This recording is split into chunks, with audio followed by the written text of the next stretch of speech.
Pentru orice student, perioada sesiunii nu este una tocmai plăcută. Ieșirile în oraș și petrecerile pot fi date uitării pentru câteva zile bune. Ei bine, acesta nu este și cazul studenților din anul întâi de la Facultatea de Sociologie-Psihologie a Universității Spiru Haret. Cu puțin timp înainte de examene, profesorii îi ajută și îi sprijină pentru ca totul să se termine cu 10 pe linie. Dat fiind că psihologia educației, disciplina pe care o organizez și o conduc, este o disciplină care se adresează deopotrivă viitorilor psihologi, dar și viitoarelor cadre didactice, m-am gândit să fixăm și să consolidăm cunoștințele predate în activitățile de curs și de seminar într-o altă manieră. Principiul nostru este învățarea centrată pe student și atunci am pus accentul pe munca studentului, astfel încât fiecare grup are posibilitatea să exprime ceea ce a învățat prin colaje, pentru că au primit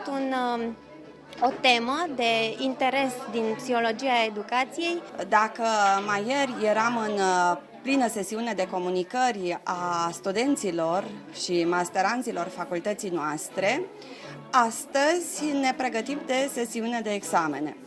Și poate spre deosebire de alte facultăți, de studenții altor facultăți, la noi, la psihologi, pregătirile sunt cu zâmbetul pe buze. Este forfotă în sală, pentru că alături de doamna profesor Laura Goran pregătim examenul de psihologie a educației. Un eveniment extrem de important, așa cum pentru fiecare disciplină trebuie să apelăm și la elementele concrete din viața reală, pentru că a fi un bun psiholog înseamnă a avea contact nemijlocit cu realitatea umană. 2 ore au avut la dispoziție studenții haretiști pentru a realiza cele mai bune planșe și pentru a-și pune pe foaie ideile. Tema noastră a fost comunicarea didactică, eu predau, tu înveți. Pornit de la cum ar trebui să fie un cadru didactic, cum ar trebui el să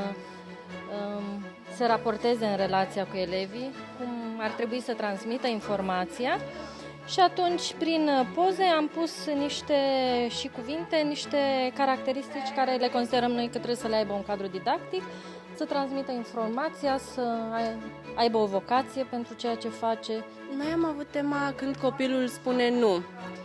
Și ne-am gândit să vorbim despre acel copil care își dorește independență. Modul relaxant, total inedit și mai ales prietenos în care li s-au explicat noțiuni importante din domeniul pe care l-au ales să îl studieze, i-a fascinat pe tineri. Mai mult decât atât, studenții au recunoscut că un astfel de exercițiu îi ajută nu doar pentru sesiune, ci și pentru momentul când vor deveni specialiști, cadre didactice sau psihologi. Mă ajută foarte mult. Gândindu-mă cum să fac și ce să pun pe planșa asta, m-am gândit ce aș face eu dacă aș avea un copil și m-aș confrunta cu situația asta, să-mi spună nu.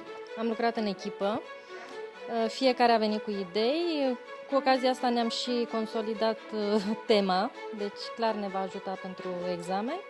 Și a fost foarte frumos, suntem foarte încântate de rezultat. Psihologia educației este o disciplină ce face parte integrantă din trunchiul comun de discipline din cadrul modulului psihopedagogic din Departamentul pentru Pregătirea Personalului Didactic. Psihologia educației pune bazele teoretice, metodologice, dar mai ales practice pentru viitoarea meserie de dascăl.